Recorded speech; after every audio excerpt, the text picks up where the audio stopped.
नमस्कार देवियों सज्जनों, कैसे हैं आप लोग। स्वागत है आपका हमारे नए पॉडकास्ट में जिसका नाम है डकैती। डकैती बोले तो डेवलपर्स की बकैती। और इस पॉडकास्ट में मेरे साथ हैं अभिषेक सिद्धू। अभिषेक, कुछ बोलो भाई। कैसे हैं आप? मैं बढ़िया हूं यार। ओके, सो सब लोग पॉडकास्ट स्टार्ट कर रहे हैं, ठीक है। तो हमने सोचा कि क्यों ना हम भी कर लें। हम लोगों के पास भी थोड़ा टाइम है, थोड़ी बकैती कर लेंगे, एक दूसरे के बारे में बात कर लेंगे। बकैती यहाँ वहां की कर लेंगे जो डेवलपर लाइफ में हो रही है, ठीक है। उन सब चीजों के बारे में बात करेंगे। तो पहले शुरुआत करते हैं अपने अपने इंट्रोडक्शन से, ठीक है। मैं अपने बारे में बताता हूँ। मेरा नाम है एस रवि कुमार। मुझे अराउंड 16 साल का एक्सपीरियंस है आईटी इंडस्ट्री में, और मैं आईटी इंडस्ट्री में .NET टेक्नोलॉजीज पे काम करता हूँ। करंटली वर्क कर रहा हूँ एज ए प्रिंसिपल आर्किटेक्ट एक कंपनी में, और mostly .NET technologies related topics पे मैं सेशंस देता हूँ। मेरा एक यूट्यूब चैनल भी है टेकी राठौर के नाम से। जो सुन रहे हैं जाइए यूट्यूब पे सब्सक्राइब कीजिए मेरे टेकी राठौर चैनल को, जहां पर कि मैं .NET रिलेटेड टॉपिक्स के ऊपर सेशंस देता हूं या वीडियोस बनाता हूं। और आई थिंक इतना बहुत है मेरे बारे में। बाकी तो हम जैसे जैसे बात करते जाएंगे जानते जाएंगे। अभिषेक, अपने बारे में कुछ बताओ भाई। ठीक है, तो मेरा नाम है अभिषेक सिद्धू। मैं मतलब अराउंड 9 साल से हूँ आईटी इंडस्ट्री में। फॉर द मोस्ट पार्ट मैं एक फ्रीलांसर था स्टार्टिंग के 5 साल। करेंटली अब मैं एक कंपनी में सीनियर सॉफ्टवेयर इंजीनियर हूँ लास्ट 4 साढ़े 4 साल में। For the most part I would say कि मैं भी .NET डेवलपर ही था। थोड़ा सा पार्ट मेरा Node.js में रहा है, बट मेजोरिटी पार्ट मेरा .NET में ही रहा है। और कम्युनिटी में मीटअप्स वगैरह ज्वाइन करा है। That's how we know each other. अब मैं आपके इवेंट में गया था जामरिन वाले में, तो दैट्स हाउ। तो जो लोग नहीं जानते उनको मैं बता देता हूं कि हम दोनों के अपने अपने मीटअप ग्रुप्स भी हैं। मेरा मीटअप ग्रुप थोड़ा पुराना है, 2016 में मैंने बनाया था, और स्टार्ट किया था जैमरिन के मीटअप ग्रुप से, और मैंने कम्युनिटी के सेशंस देने भी जैमरिन से शुरू किए थे। उसके बाद धीरे धीरे जैमरिन से वो चेंज होकर के .NET कोर में हो गया। अभी हम लोगों के दोनों के मीटअप ग्रुप्स का काइंड ऑफ टॉपिक सेम ही रहते हैं। हम दोनों .NET कोर के ऊपर और ओवरऑल .NET का पूरा जो ब्रेड्थ ऑफ फ्रेमवर्क्स हैं उनके ऊपर हम लोग ज्यादातर सेशंस करवाते हैं या बात करते हैं। हम लोग लोकल इवेंट भी कर रहे हैं, जैसे कि मेरा ग्रुप जो है वो अभी 5 दिसंबर को हम लोग लोकल .NET कॉन्फ्रेंस करवा रहे हैं। जो .NET कॉन्फ्रेंस नवंबर में हो रहा है उसी का हम लोकल वर्जन अपने .NET कॉन्फ्रेंस 5 दिसंबर को करवा रहे हैं। तो इसी तरीके से हम लोग इवेंट्स करवाते रहते हैं। अभिषेक के ग्रुप में भी हर महीने इवेंट होता है। क्यों अभिषेक, तुम्हारे ग्रुप का नाम क्या है? .NET developers NCR. हाँ, तो अभिषेक के ग्रुप का नाम है .NET डेवलपर्स एनसीआर, और मेरे ग्रुप का नाम है NCR cloud and core techies. तो बेसिकली मैं अपने टेकी राठौर के हर टेकी को हर जगह घुसेड़ देता हूं। सिर्फ यही एक पॉडकास्ट ऐसा है जहां पर कि मैंने बदल दिया है, इसका नाम डकैती रखा है, क्योंकि डकैती अच्छा लगता है वैसे सुनने में। हम डकैती करने आए हैं। ओके, अच्छा, बात करते हैं कि हम ये पॉडकास्ट क्यों कर रहे हैं, ठीक है। तो क्या है कि जैसे मुझे ऐसा लगता है कि ज्यादातर पॉडकास्ट जो हैं, ज्यादातर डेवलपर पॉडकास्ट स्पेसिफिकली मैंने देखा है, चाहे आप इंडिया की बात करो चाहे आउट ऑफ इंडिया की बात करो। पहले तो इंडिया के डेवलपर पॉडकास्ट उतने हैं नहीं, डेवलपर रिलेटेड पॉडकास्ट उतने हैं नहीं। क्यों अभिषेक, तुमने कोई सुना है इंडिया का डेवलपर रिलेटेड पॉडकास्ट? मतलब ऐसा कोई ढंग का तो नहीं सुना है। अब भाई नाम नहीं लेंगे, लेकिन सही बताऊं कि मैंने भी अभी तक कोई डेवलपर रिलेटेड पॉडकास्ट इंडिया का सुना नहीं है। दूसरा क्या है कि जैसे कई लोग बोलते हैं कि ज्यादातर जब डेवलपर रिलेटेड हम कोई भी कंटेंट या किसी भी टॉपिक की बात करते हैं तो मोस्ट ऑफ द टाइम हम लोग क्या बोलते हैं कि भैया ये हमारा डेवलपर रिलेटेड कंटेंट, मतलब बहुत ज्यादा तो फॉर्मल हो जाते हैं।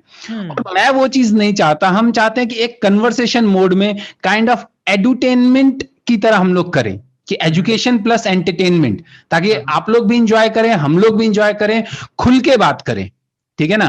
ऐसा ना हो कि मैं शुरू कर दूं कि हाँ भैया ये टेक्नोलॉजी है, ऐसे करते हैं वैसे करते हैं। ये हर कोई कर रहा है, थोड़ा सा अलग करते हैं। ऑब्वियसली ये काइंड ऑफ हमारा यूएसपी होगा। That is the main purpose. Abhishek, कुछ ऐड करोगे? वही है कि इसको इतना इंटरेस्टिंग रखना है, एंड एक फ्री फ्लो कॉन्वर्जेशन होगा ताकि लोगों को समझने में इजी रहे। सिंस ये पॉडकास्ट है तो आप साथ साथ में कुछ करते हुए भी या जैसे ड्राइव करते हुए भी आप एक नई नई चीज़ें सीख सकते हो। हम्म। बट ऐसा भी नहीं है कि हम ऊपर ऊपर से बातें करेंगे, we will go deep as well. Hmm. आपको फायदा ही होगा, काफ़ी सारी हम्म। चीज़ें सीखोगे आप। हम्म। और कुछ पॉडकास्ट जो जिनका हम नाम नहीं लेंगे, एक में तो मैं सो भी गया था सुनते सुनते। तो वैसा नहीं करना है हमें। It will be fun it overall. Will be fun. Okay, तो आज के हमारे पहले एपिसोड का टॉपिक है फुल स्टैक डेवलपर। और मैंने जानबूझ करके ये टॉपिक चुना है क्योंकि फ्रैंकली स्पीकिंग मैं ये वर्ड सुन सुन के परेशान हो चुका हूं। और अभिषेक अपने सिग्नेचर टाइटल में लिखता है फुल स्टैक डेवलपर। तो अभिषेक भाई बताइए, फुल स्टैक डेवलपर क्या भला है, कौन होता है ये फुल स्टैक डेवलपर? तो फुल स्टैक डेवलपर अगर हम इंटरनेट पे जाएंगे ना, तो हर बंदे की एक अलग डेफिनेशन है। अगर आप किसी हार्डवेयर वाले के पास जाओगे तो वो बोलेगा जब तक तुमने ड्राइवर्स बनाने नहीं सीखा तब तक तुम फुल स्टैक डेवलपर नहीं हो। कोई डीबीए के पास जाओगे तो उसकी एक अपनी डेफिनेशन है। तो लेकिन समहाउ ज़्यादातर लोगों की, अगर मैं डेफिनेशंस को अगर मैं कंबाइन करने की कोशिश करूं, तो सबका, मेजॉरिटी लोगों का ये मतलब होता है कि जिस फील्ड में आप हो उस फील्ड में आप मल्टीपल लेयर्स में आप काम कर सको, और हम्म। आप एक ऐसे बंदे हो जिस पे आप पे भरोसा किया जा सके, आप पे रिलाय कर सके कि हाँ भाई, अगर आपको काम दे दिया है तो आप समहाउ या तो खुद कर लोगे या आप उसका सॉल्यूशन कहीं ना कहीं से निकाल लोगे। हम्म।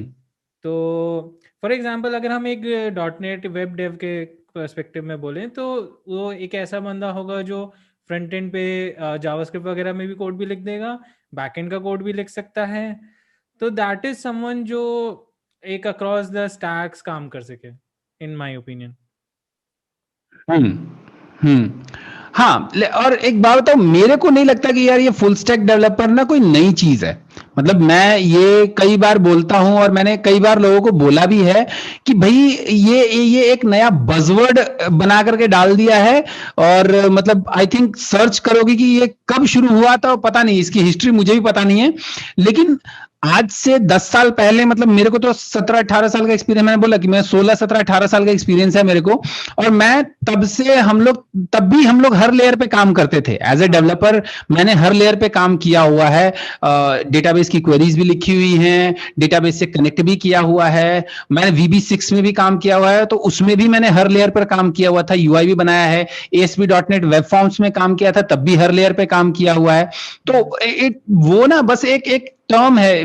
प्रॉब्लम क्या है कि ये हमारी आईटी इंडस्ट्री में ना एक एक बजवर्ड ला देते हैं कि हाँ भाई ये बजवर्ड है आज की डेट में, और वो बजवर्ड हर कोई यूज करता है। कीवर्ड ड्रिवन पूरी इंडस्ट्री जो है, नॉट ओनली आईटी इंडस्ट्री, मैं ये सोचता हूं कि पूरी इंडस्ट्री जो है, पूरी ऑल टुगेदर जितनी भी इंडस्ट्रीज हैं, सारी इंडस्ट्री आजकल बजवर्ड ड्रिवन हो गई है बहुत ज्यादा। इसके ऊपर मतलब बहुत सारे टीवी सीरीज भी बन गए हैं कि जैसे एक बीच में जोक आया था या मीम आया था आई थिंक, कि 2 कॉलम बना दिए थे, उसमें एक एक वर्ड्स की लिस्ट रखी हुई थी, दूसरे वर्ड्स की लिस्ट रखी हुई थी, और बोला कि अच्छा ठीक है, तुम अपना स्टार्टअप के लिए फंडिंग लेने जा रहे हो, इस कॉलम में से एक वर्ड उठाओ और इस कॉलम में से एक वर्ड उठाओ, और दोनों को मिला करके कोई भी सेंटेंस बना के भेज दो, तुम्हें फंडिंग मिल जाएगी। तो हाँ। उसी तरीके से डेवलपर वर्ल्ड में ये आज की डेट में ये लेटेस्ट बजवर्ड बना हुआ है कि भैया फुल स्टैक डेवलपर, मैं फुल स्टैक डेवलपर बन जाऊंगा तो क्या मुझे जॉब मिल जाएगी? या मैं इस तरीके से, मुझे नहीं लगता फ्रैंकली स्पीकिंग कि फुल स्टैक डेवलपर के का कोई सर्टिफिकेशन करके तुम एक जॉब मतलब मिल तो जाएगी, बट आई डोंट थिंक कि तुम कर पाओगे। तुम्हारा क्या ख्याल है? नहीं, फुल स्टैक डेवलपर कोई सर्टिफिकेट नहीं दिखा सकता। वो, अब वही बात हो जाएगी ना, अब 4 साल की डिग्री में तुम डिग्री तो ले लेते हो, लेकिन उसमें से एक्चुअली में कितने बंदों को एक्चुअली में कोड करना आता है? डिग्री तो बहुतों के पास होती है, ये आपको भी पता है, हमें भी पता है। और और ऐसा भी नहीं है कि सर्टिफिकेट नहीं है तो तुम कुछ नहीं हो। हम्म। मतलब ये भी सच है। मतलब मेरे पास भी डिग्री नहीं है, बट मेरे को आज तक 9 साल में मेरे को कभी कोई ऐसा प्रॉब्लम हुई नहीं आज तक। तो for me I would say कि एक, जब आप एक फुल स्टैक डेवलपर की तरह सोच रहे हो, तो सर्टिफिकेट कितने टाइम का, आप 4 महीने के अंदर वो नहीं सीख सकते। आपको कम से कम 4-5 साल, जब तक आप इंडस्ट्री में अच्छे से घिसोगे नहीं, तब तक आप अपने आप को फुल स्टैक डेवलपर अगर आप बोल रहे हो तो आप अपने आप को धोखा दे रहे हो। आप जरूरत से ज्यादा हवाबाजी कर रहे हो, वो सही नहीं है। अरे जैसे जैसे मैं बता रहा हूँ ना कि कुछ दिन पहले मैं एक इंटरव्यू सुन रहा था, मतलब अभी आई थिंक वो इंटरव्यू पुराना है, लेकिन कुछ दिन पहले मैं एक इंटरव्यू सुन रहा था। एक बहुत अच्छा सेलिब्रिटी है, तो वो बोल रहा था, बोलता है कि यार आजकल ना लोग इम्पर्सनेशन पे बहुत बिलीव करते हैं। जैसे कि एक बंदे से पूछो, किसी बंदे से पूछो कि अच्छा तुम क्या करते हो, ठीक है, तो वो fake it till you make it वाला, तो बोलता है कि एक बंदे से पूछा कि तुम क्या करते हो, बोलता मैं एक्टर हूँ। तो अच्छा कितने कितनी मूवीज में काम किया है, नहीं तैयारी चल रही है, कोशिश चल रही है, ठीक है। तो वही वही वही कि मैं, अच्छा मैं फुल स्टैक डेवलपर हूं, अच्छा ठीक है भैया तुम फुल स्टैक डेवलपर हो, कितने एप्लीकेशन तुमने फुल स्टैक बनाए हैं, ठीक है, तो उसके बारे में नहीं नहीं मैं फुल स्टैक डेवलपर हूं। तो मतलब चलो ठीक है, सर्टिफिकेशन कर लिया, सर्टिफिकेशन में भी, लेकिन मुझे नहीं लगता कि हर इंडस्ट्री के हर फील्ड के फुल स्टैक डेवलपर की सर्टिफिकेशन अवेलेबल है। मोस्टली जो सर्टिफिकेशन अवेलेबल है वो ज्यादातर जावास्क्रिप्ट वाले फ्रेमवर्क्स के हैं, ज्यादातर वो लोग जावास्क्रिप्ट बेस्ड फ्रेमवर्क के ऊपर ही सर्टिफिकेशंस है।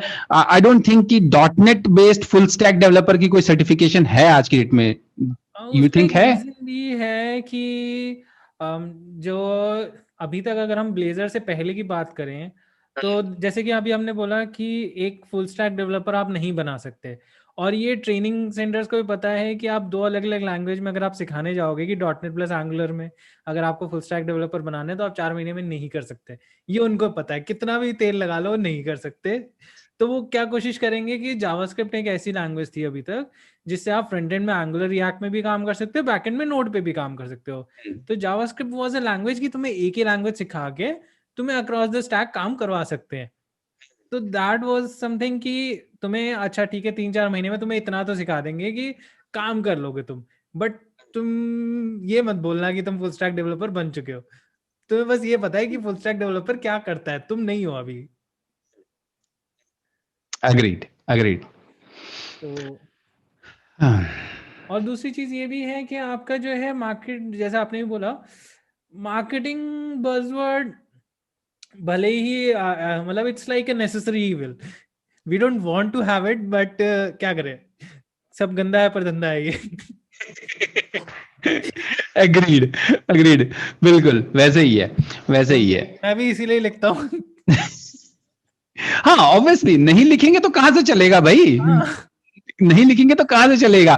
फुल स्टैक डेवलपर कीवर्ड के एक बहुत अच्छा, मतलब search engine optimisation already Google ने करके दे दिया है, तो तुम लिख दोगे तो भैया नौकरी में आ जाएगा, अच्छी बात है, कॉल्स आनी शुरू हो जाएंगी, दैट्स ट्रू। मगर जब वाकई में जब इंटरव्यू देने जाओगे तब तुम ऑब्वियसली आई डोंट थिंक कर पाओगे क्लियर, नहीं एज झूठ बोल सिंपल एज पाओगे, दैट। नहीं झूठ हाँ बोल पाओगे, मतलब हाँ, मतलब मैं खुद इंटरव्यूज लेता हूँ और मुझे 15 मिनट के अंदर पता चल जाता है कौन बंदा कितने पानी में। ऑब्वियसली देखो, मेन चीज आप ये कह सकते हो, अगर आपसे एक चीज और, मतलब यहां से थोड़ा सा डिविएट हो रहा हूं मैं फुल स्टैक डेवलपर के टॉपिक से, लेकिन मैं ये देख रहा हूं कि इंटरव्यू देने जब हम जाते हैं तो कई बार ये भी एक रीजन है आई थिंक कि फुल स्टैक डेवलपर को ज्यादा पुश करने का, कि फिर ना कई लोग वो तमगा पकड़ के बैठ जाते हैं कि जैसे कुछ बोलते हैं कि ठीक है मैं फ्रंट एंड डेवलपर हूं, ठीक है, तो वो तमगा पकड़ के बैठ जाएंगे कि हाँ भाई मैं फ्रंट एंड डेवलपर हूं, मुझे बैक एंड का कुछ आता नहीं है, ठीक है, वो तमगा पकड़ के बैठ जाएंगे और वो फिर मना भी कर देते हैं कि हमें ये चीज नहीं आती, हम नहीं करने वाले, और ऑब्वियसली उसकी वजह से कई बार सेलेक्ट नहीं भी होते हैं, कई बार उनको लगता है कि हाँ भाई इंटरव्यू हम इस तरीके से भी क्लियर कर सकते हैं। तो वो एक काइंड ऑफ मतलब डुअल साइडेड सोर्ड की तरह काम कर रहा है कि मतलब ठीक है हम अच्छा मैं फ्रंट एंड डेवलपर हूं, मैं बैक एंड डेवलपर हूं। आई डोंट थिंक, मेरे ख्याल से तो फुल स्टैक डेवलपर जो है वो हर कोई फुल स्टैक डेवलपर है, बिकॉज हर किसी को सब कुछ थोड़ा थोड़ा आना ही चाहिए। आप ये बोल सकते हो, जैसे मेरा टिपिकल जवाब जो अगर कोई मेरे से पूछे कि हाँ भाई तुमने ये चीज किया है, फॉर एग्जांपल जैसे मैं सीक्वल सर्वर का इंटरव्यू देने जा रहा हूं, मतलब मैं जॉब का इंटरव्यू देने गया, ठीक है, मेरे से किसी ने पूछा कि तुमने सीक्वल सर्वर में काम किया हुआ है, मैं कहूंगा कि हाँ भाई किया हुआ है, but most of the case अगर बोलेंगे कि क्वेरी ऑप्टिमाइजेशन की चीजें तुमने लिखी हुई है, मैं कहूंगा कि नहीं लिखी नहीं है, मैं रिव्यू किया हुआ है डीबीए के साथ बैठ करके, because I am kind of an I am kind of an architect working with the team, तो मैंने डीबीए के साथ रिव्यू किया हुआ है। एज ए डीबीए जो काम करता है वो उस तरह की क्वेरीज मैंने नहीं लिखी हुई है, और आई डोंट थिंक कि कोई भी फुल स्टैक डेवलपर डीबीए के लेवल की क्वेरीज लिख सकता है या लिख पाएगा, ठीक है, और वो कहीं किसी ट्रेनिंग में सीख भी नहीं पाएगा, वो नहीं सीख पाएगा। वो ज्यादा से ज्यादा ये कर सकता है कि हाँ भाई अपनी क्वेरी ऑप्टिमाइजेशन की चीजें डीबीए से डिस्कस करके और वो करे। जो डीबीए एक एक्सपीरियंस डीबीए क्वेरीज की ऑप्टिमाइजेशन बता सकता है वो एक फुल स्टैक डेवलपर नहीं बता सकता। तो मैं ये बोल रहा हूं कि हाँ भाई मैंने क्वेरीज लिखी हैं लेकिन बहुत हद तक नहीं लिखी हुई है, it's not my regular day to day job, ठीक है ना। My regular day to day job would be kind of to do end to end solutioning, और एंड टू एंड अगर मैं कोडिंग पीओसी भी बनाने जाऊंगा तो probably end to end UI design किया, एपीआई डिजाइन की छोटी सी, उसके साथ कनेक्ट किया और चला करके दे दिया। और ये फुल स्टैक डेवलपर वाले भी मोस्टली यही करते हैं, ठीक है। लेकिन at the end of the day आपको पता, ऑब्वियसली कंपनी यही चाहती कि हाँ भाई आपको पता सब कुछ होना चाहिए, इसलिए वो लोग भी उस कीवर्ड के पीछे चले जा रहे हैं। उसका रीजन असल में फाइनेंशियल भी है कि पहले जैसे क्लाइंट्स, अगर मैं क्लाइंट्स के पर्सपेक्टिव से भी बोलूँ तो इंडिया में प्रोडक्ट बेस्ड कंपनीज थोड़ा कम ही है, ज़्यादातर सर्विस बेस्ड कंपनी है इंडिया में। ज्यादातर क्या 90% सर्विस बेस्ड कंपनी है। टॉप टेन कंपनीज अगर तुम देखोगे रेवेन्यू पॉइंट ऑफ व्यू से तो top 10 company service based companies हैं, और जो so called product based companies हैं they are also basically productize service based company. अब फ्लिपकार्ट तुम्हारा जो है it's not a product company, it's productize service, उनकी भैया सर्विस है, वो सर्विस ही प्रोवाइड कर रहे हैं एक तरीके से, ठीक है। तो मतलब ठीक है, एनीवेज। हाँ तो क्या बोल रहे थे, सॉरी। तो मैं ये बोल रहा था कि अब अगर मैं कॉन्वर्जेशन के पर्सपेक्टिव से देखूँ, एक क्लाइंट के साथ जब हम कॉन्वर्जेशन में बैठते हैं तो पहले होता था कि यार मेरे को ना अब 4 यूआई डेव्स चाहिए और 2 फ्रंट एंड के, 2 बैक एंड के डेव्स चाहिए, 2 डीबीएस चाहिए, इस तरीके से मान लो एक हाइपोथेटिकल सिनेरियो कि इस टाइप की हमारे पास रिक्वायरमेंट आई है। अब फ्रंट एंड डेव ने कुछ काम करा, अब उसने वो बैक एंड डेव पे डिपेंडेंसी बनी हुई है, बैक एंड डेव जो है अभी हो सकता है किसी और काम में बिजी है, फिर वो तब तक फ्रंट एंड डेव खाली बैठा हुआ है, तो हमारा रिसोर्स यूटिलाइजेशन उतना आइडियल नहीं हो पाता था। रादर देन अगर कोई ऐसा बंदा है जो फ्रंट एंड बैक एंड दोनों जगह पे काम कर सकता है, तो कंपनी रादर देन वो 8 बंदे रखने की बजाय 4 फुल स्टैक रख के भी वो उतना काम करवा सकती है। तो मतलब कि ये कहो कि तुम फुल स्टैक डेवलपर अगर अपने आप को कहते हो तो आप और ज्यादा मेहनत करने के लिए रेडी हो जाओ। ऐसा नहीं है कि फुल स्टैक डेवलपर बोल करके फिर आप बच नहीं सकते, आप बोल नहीं सकते कि हाँ भाई मुझे ये चीज नहीं आती है। तुम्हें फिर फ्रंट एंड का कोड भी लिखना है, तुम्हें फ्रंट एंड के कोड का यूनिट टेस्ट केस भी लिखना है, उस टेस्ट की टेस्ट कवरेज भी लानी चाहिए, तुम्हें बैकएंड का कोड भी लिखना है, बैकएंड के कोड का भी टेस्ट कवरेज तुम्हारा आना चाहिए, सबका 90% प्लस 90+ % में टेस्ट कवरेज आना चाहिए सबका, तुम्हें क्वेरीज भी लिखनी आनी चाहिए और वो कुछ भी आना चाहिए, कहते हैं कि डिप्लॉयमेंट CI/CD पाइपलाइन में भी थोड़ा बहुत हाथ पैर मार लो। हालांकि मैंने नहीं, लेकिन मैंने ये चीज देखी है कि मोस्ट ऑफ द केसेस में कंपनीज ये चीज मानती है कि ठीक है फुल स्टैक डेवलपर है लेकिन उनको CI/CD डिप्लॉयमेंट वाला, मोस्ट ऑफ द केस में वो इंफ्रास्ट्रक्चर वाले बंदे ही काम करते हैं। अब वो है, मैं ये बोलूंगा कंपनी टू कंपनी भी डिफर करता है। अगर मान लो आपकी कंपनी इतनी बड़ी है ही नहीं जहाँ पे डेडिकेटेड डेवऑप्स के बंदे हों, हाँ तो उस केस में, हाँ उस केस में, लेकिन मोस्ट ऑफ द जो बड़ी कंपनीज होती हैं वो ज्यादातर मतलब उनके साथ मैंने देखा है कि बड़ी या मिड लेवल कंपनीज में मैंने देखा है कि उनके वहां एटलीस्ट एक डेवऑप्स का बंदा रखते हैं वो, जो कि मतलब ये सारा कुछ जनरली वो नेटवर्क वाले ही होते हैं, जो कि पहले बेसिकली जो पहले नेटवर्क्स का काम करते थे, नेटवर्क मैनेज करते थे, नेटवर्क मॉनिटरिंग करते थे, डिप्लॉयमेंट के टाइम में जो प्रोडक्शन सपोर्ट के साथ में आपके डिप्लॉयमेंट के टाइम में जो हेल्प करते थे, वही लोग अब डेवऑप्स में आ चुके हैं। तो मतलब जस्ट रीनेम हुआ है वो चीज, और वैसा ऐसा मतलब ठीक है, टाइम के साथ साथ रीनेमिंग हो रही है चीजों की, और कुछ नहीं है, वही चीज है। That's how it is. Anyways, चलो ठीक है, हमने फुल स्टैक डेवलपर का डेफिनेशन दे दिया कि कैसा है क्या है, सर्टिफिकेशन करके कर सकते हो। अब भैया जिसको बनना है फुल स्टैक डेवलपर वो तो बने। हम लोग बताते हैं कि भैया .NET में फुल स्टैक डेवलपर बनने के लिए आपको क्या क्या आना चाहिए, ठीक है। चलो, तो मेरे ख्याल से .NET में फुल स्टैक डेवलपर बनने के लिए आपको फ्रंट एंड की साइड से जो मुझे लगता है कि फ्रंट एंड की साइड से ऑब्वियसली आज की डेट में सबसे ज्यादा लोग जो हैं वो ASP.NET पे काम कर चुके हैं, ASP.NET MVC पे काम कर चुके हैं और ASP.NET MVC पे काम करते हैं, ठीक है। और वही लोग फिर जावास्क्रिप्ट भी वो लोग करते हैं, जावास्क्रिप्ट में एजेक्स वगैरह कॉल्स वगैरह लिखते हैं, वो उन्होंने यूज किया हुआ है, एजेक्स बहुत सारे लोग यूज करते हैं, उनको जावास्क्रिप्ट भी बहुत अच्छे से आती है, मोस्ट ऑफ द केसेस में लोगों को jQuery वगैरह भी आती है, ठीक है। तो डॉटनेट के केस में मेरे ख्याल से आज की डेट में अब दो पाथ बन चुके हैं। एक तो अपना ASP.NET MVC वाला, जिसमें कि आपको ASP.NET MVC आनी चाहिए, वेब एपीआईज आनी चाहिए और डेटाबेस क्वेरीज आनी चाहिए। आई थिंक इतना बहुत है कि नहीं? इतना बहुत है। और दूसरा पाथ जो मेरे ख्याल से जो लग रहा है जिसमें कि अब हम दोनों कूद चुके हैं, that is your blazer based, है कि नहीं? हाँ, तो ब्लेजर बेस्ड में आपका ब्लेजर आना चाहिए और ब्लेजर वेब एपीआई और डेटाबेस कोई भी ले लो, राइट? हाँ, डेटाबेस हाँ कोई सा भी ले सकते हो। अब मैंने SQL सर्वर पे काम किया हुआ है, कॉस्मोस डीबी और टेबल स्टोरेज पे काम किया हुआ है। मोंगो मैंने एक बार यूज किया था, बट तो मैं ज्यादा उस पर कमेंट नहीं करूंगा। बट हाँ 3 डेटाबेसेस पे तो मेरा भी हाथ मारा हुआ ही है मेरा। ना, लेकिन एक चीज और भी है कि जो हम अगर मान लो फुल स्टैक डेवलपर में एज डेटाबेस साइड में जाने की अगर हम बात करें, मतलब डेटाबेस जानने की अगर बात करें, तो आई डोंट नो, मतलब मेरा जो एक्सपीरियंस है, मैंने मोस्ट ऑफ द पीपल को डेटाबेस क्वेरीज में SQL सर्वर के अलावा ओरेकल भी यूज करते हुए देखा है, MySQL भी यूज करते हुए देखा है, पोस्टग्रेस भी यूज करते हुए देखा है। परसेंटेज कम है, ठीक है, परसेंटेज कम है। सबसे ज्यादा MS SQL सर्वर है, सेकंड नंबर पर ओरेकल है, उसके बाद तुम्हारा MySQL है और फिर उसके बाद पोस्टग्रेज और बाकी सब कुछ है, ठीक है। तो इन सब में मैंने मोस्ट एंटिटी फ्रेमवर्क जो है, एंटिटी फ्रेमवर्क या एंटिटी फ्रेमवर्क कोर जो है, वो कम लोग यूज करते हैं। हाँ मतलब मेरा एक्सपोजर तो पूरी तरह से एंटिटी फ्रेमवर्क का ही रहा है, तो क्या बोलूं।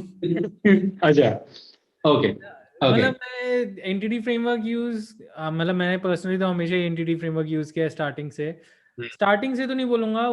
जब मैं बहुत पहले की बात करूं तो तब मैंने वेब मैट्रिक्स में का एक आता था, वेब मैट्रिक्स का डेटा क्लाइंट आता था अपना, जब रेजर आया था।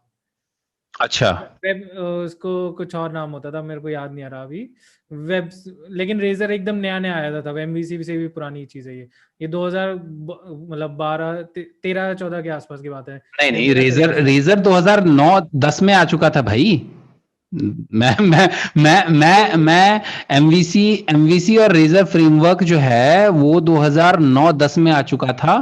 और क्योंकि मैंने 2011 में 10-11 में मैंने 2010-11 में एमवीसी रेजर के ऊपर, या शायद 2010-11 में मैंने आर्टिकल लिखा था एक, जिसमें कि मैंने ओपन आईडी कैसे यूज करते हैं, उस टाइम में ओपन आईडी यूज करके लॉग इन लॉग आउट कैसे करते हैं, दूसरे जो तुम्हारे फेसबुक और इस सब का लॉगिन कैसे यूज करते हैं एमवीसी एप्लीकेशन में, वो आर्टिकल मैंने कोड प्रोजेक्ट पे लिखा था। आई थिंक वो अभी भी है, ठीक है।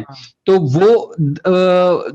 वो आई थिंक वो 2010 का है, 2010 या 2011 के। मेरे को इतना याद है कि उस टाइम पे मैंने अपने करियर की शुरुआत ही करी थी, तो 11-12 मतलब मैंने 2011 में स्टार्ट किया, तो मेरे को तब पता चला।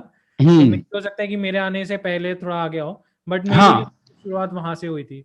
अच्छा, जस्ट आई चेक्ड, उसको रेजर वेब पेजेस बोलते थे। तो उसमें अपना एक अलग क्लाइंट होता था, उस टाइम पे एंटिटी फ्रेमवर्क नहीं होता था उनके लिए। ओके, मैं तो उस टाइम से भी, मेरे को याद है, मैं उस टाइम भी मुझे पता चला था। मैं अभी भी डैपर यूज करता हूं, मैं सबसे ज्यादा डैपर यूज करता हूं इंस्टेड ऑफ एंटिटी फ्रेमवर्क, मैं डैपर यूज करता हूं। और अभी भी मुझे मोस्ट ऑफ द केसेस मैंने डैपर ही यूज किया हुआ है। डैपर बहुत पहले का बना हुआ है, कब का बना हुआ है मुझे एग्जैक्टली डेट याद नहीं है, लेकिन मैंने 2008-9 में मैंने पर्सनल प्रोजेक्ट में डैपर यूज करना शुरू किया था। और पॉसिबली हाँ डैपर तब का बना है जब स्टैक ओवरफ्लो आया था, क्योंकि उन्होंने ही बनाया। हाँ उन्होंने बनाया है। तो स्टैक ओवरफ्लो वालों मैंने यूज भी इसीलिए किया क्योंकि स्टैक ओवरफ्लो वालों का बनाया हुआ है ये, मतलब स्टैक ओवरफ्लो वालों का बनाया हुआ है, तो मैं तब से डैपर यूज कर रहा हूँ। लेकिन प्रोफेशनली मैंने देखा है कि मोस्ट ऑफ द केसेस में मतलब मैंने जिन जिन कंपनीज में काम किया हुआ है, मोस्ट ऑफ द केसेस में वो लोग जो है वो रेगुलर एंटिटी फ्रेमवर्क जो है उसके ऊपर यूज करते थे। मैंने एक जगह एक बार आया था माई जनरेशन करके, डू डैड्स माई जनरेशन करके, कुछ पता नहीं, मतलब मुझे एग्जैक्टली याद भी नहीं है। वो ओआरएम, आई थिंक ओआरएम था या कोड जनरेटर था, कुछ उस टाइप का ही था। बहुत सारे आ रखे हैं यार आज की डेट में, बहुत है। लेकिन हाँ ऑब्वियसली माइक्रोसॉफ्ट पुश उसको एंटिटी फ्रेमवर्क को ही कर रहा है। But to be very frank, if you really want to be a full stack developer, तो एंटिटी फ्रेमवर्क के अलावा भी 2-4 ORM सीख लो। मतलब 2-4 ना सही, एटलीस्ट अगर एंटिटी फ्रेमवर्क नहीं मतलब एंटिटी फ्रेमवर्क के अलावा you should also learn to directly call the database using ADO.NET। At least ये आना चाहिए कि मतलब कनेक्शन स्ट्रिंग कैसे बनानी है, डेटा टेबल्स क्या होते हैं, डेटा रीडर्स कैसे यूज करेंगे, ये सारी चीजें तुम्हें .NET के केस में आनी चाहिए, है कि नहीं? हाँ अग्री, पूरी तरह से। हाँ और एक चीज और मैंने भी नोटिस करी है, जैसे पॉसिबली आपका रीजन ये भी हो सकता है कि डैपर मैंने यूजुअली उन प्रोजेक्ट्स में देखा है जो यूजुअली थोड़ा बड़े प्रोजेक्ट्स होते हैं और डीबी हैवी प्रोजेक्ट्स होते हैं। सही। मेरा चूंकि ज्यादातर एक्सपोजर जो है small to mid size company startups के साथ रहा है, तो इस वजह से स्टार्टअप्स में उनको ज्यादा मैटर ये करता है कि तुम्हें भाई जल्दी से कम पैसे में चलता हुआ कोड हमें दे दो। उनको थोड़ा सा परफॉर्मेंस ऊपर नीचे हो जाएगा उनको चलेगा, लेकिन उनको जल्दी चाहिए। उनको ये नहीं चाहिए कि तुम 6 महीने बाद बना के दोगे, उनको चाहिए कि तुम भाई 6 महीने का काम भी 2 महीने में करके दो। हाँ तो ये चीज है, तो ये मेरा चीज है। रीजन इसलिए था EF कोर का, क्योंकि वो मेरे को बहुत स्पीड दे देता है, मतलब डेवलपमेंट में स्पीड दे देता है। हो सकता है रन टाइम में डैपर, आई वुड से कि हाँ, अगर आप डैपर के थ्रू या ADO.NET के थ्रू अपनी खुद की क्वेरी लिख रहे हो तो ऑब्वियसली EF उसको मैच नहीं कर पाएगा। But at the same time क्या आपके इस बात पे भी मैटर करेगा, क्या आप सच में आप क्वेरीज उतनी अच्छी लिख रहे हो? क्योंकि पर्सनली मैं I have seen some devs, I will not name them, but जो मैंने लिटरली प्रोफाइलर चलाया, जो उन्होंने क्वेरी लिखी और जो EF में ने जनरेट करी, और उनकी क्वेरी स्लो चली थी क्योंकि उन्होंने क्वेरी ही खराब लिखी थी। हाँ वो चीज तो है, वो चीज तो है। मतलब ऑब्वियस ही बात है कि अगर अब तुम if you have a very good gun but you don't know how to use it, तो उस केस में तुम कुछ नहीं कर सकते। तुम्हारे को मतलब डेटाबेस के लिए कोई ना कोई बंदा चाहिए, एक एट द लिस्ट एक DBA वगैरह कुछ चाहिए, कोई इस टाइप का चाहिए जो कि ये चीज यूज करे। बट मतलब हाँ, बट मतलब मेन कंसर्न मेरा यही है कि to be a proper full stack developer in .NET technologies, आपको एंटिटी फ्रेमवर्क के अलावा भी डायरेक्टली कैसे हम डेटाबेस एक्सेस करते हैं वो आपको आना चाहिए, है कि नहीं? हाँ अग्री। हाँ तो वो चीज था। ठीक है, तो हमारे दैट मीन्स कि हमारे .NET develop full stack .NET developer का रोड मैप में हमारे पास टेक्नोलॉजीज आ गई हैं आपकी, ASP.NET Core, ASP.NET Web API, Entity Framework, any other way to connect to the database, and SQL queries to connect, check the database and run the database, right? हाँ, और if someone is starting today, I would say कि ADO.NET से ज्यादा Dapper is much more stable, क्योंकि Stack Overflow इतने time से उसको polish करते आ रहा है।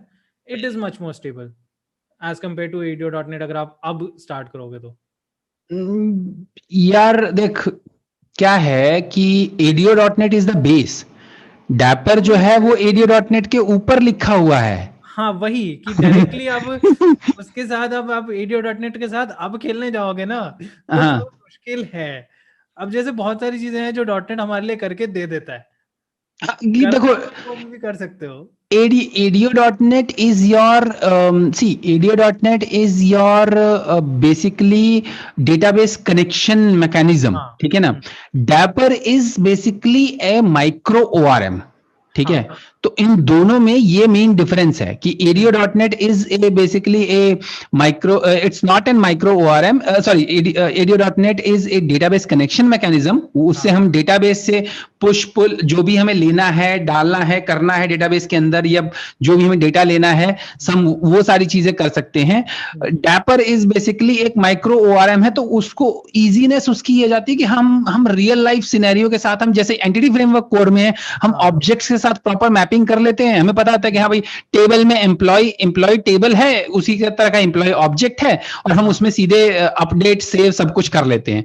उसी तरह डैपर में भी हमारा यही है कि हमारा एम्प्लॉय टेबल है, उसके लिए एम्प्लॉय ऑब्जेक्ट है, पोको क्लास है उसकी, और उसके लिए हम इंसर्ट अपडेट डिलीट की क्वेरीज चला लेते हैं। ठीक है, तो वो चीज है। तो मेरा सजेशन तो मतलब ये रहेगा कि प्रोबेबली मतलब डायरेक्ट क्वेरीज चलाना जो है, कनेक्शन स्ट्रिंग बना करके और डायरेक्ट क्वेरीज चलाना जो है, वो मतलब वो थोड़ा सा आना चाहिए, रादर देन कि मतलब, और कि एंटिटी फ्रेमवर्क और डैपर के साथ मतलब, या एंटिटी फ्रेमवर्क सीखो या डैपर सीखो, ORM कोई भी एक सीख लो, I think it's more than enough, it's fine. और उसके अलावा डायरेक्ट कनेक्शन चला करके आना चाहिए।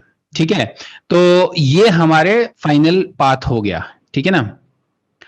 ओके, तो ये था फुल स्टैक डेवलपर का रोड मैप की क्या क्या करना चाहिए, क्या क्या नहीं करना चाहिए, वगैरह वगैरह, फलाना ढिमकाना जो भी है। तो अब फुल स्टैक डेवलपर बनने के लिए रोड मैप भी बता दिया हमने कि क्या क्या करना चाहिए, कहां से सीखना चाहिए। उसके लिए ऑब्वियसली माइक्रोसॉफ्ट की ऑफिशियल डॉक्यूमेंटेशन है भैया, और वहां पर अगर तुम कंफ्यूज हो जाते हो तो मुझे या अभिषेक को पिंग कर लो, हमारे चैनल को सब्सक्राइब करो। थोड़ा सेल्फ प्रमोशन भी होना चाहिए भाई, है कि नहीं? ठीक है, सो आई थिंक ये था हमारा एपिसोड 0, है कि नहीं? 0 रखे ना? हाँ, 0 है। हाँ, एपिसोड 0। भाई प्रोग्रामर है यार, 0 से स्टार्ट करेंगे, एरे हमेशा 0 से स्टार्ट होता है, राइट? तो ये था हमारा एपिसोड 0 डकैती पॉडकास्ट का। आई होप आपको ये पॉडकास्ट पसंद आया होगा। मुझे और अभिषेक को ये करने में थोड़ा मजा आया, अच्छा लगा हमें, और हमने खुल करके गाली दी है कि भाई फुल स्टैक डेवलपर की नौटंकी जो है थोड़ी सी कम की जाए। फायदेमंद भी है, घाटे वाला भी है, लेकिन अब है तो है, क्या कर सकते हैं, जो भी है।